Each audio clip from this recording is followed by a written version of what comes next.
Efforts are underway to get more people vaccinated across San Antonio, especially on the city's south side, where residents may experience a barrier when it comes to access to health care. Eyewitness News reporter Vanessa Croy explains how one group is stepping in to help.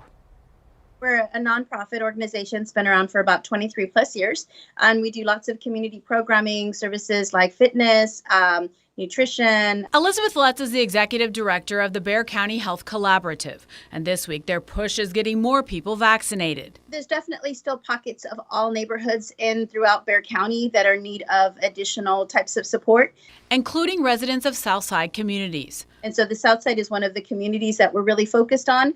We've heard from different residents that they are unable to get to certain locations because of transportation or other types of issues. And that's why the Health Collaborative partners with faith-based organizations and Southside ISD to provide a central place where residents can find resources.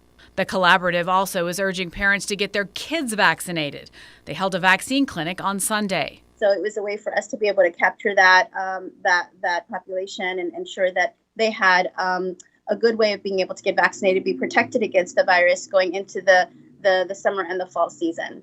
And Letts said if you missed the vaccine clinic Sunday, they'll be holding more pop-up clinics throughout the summer.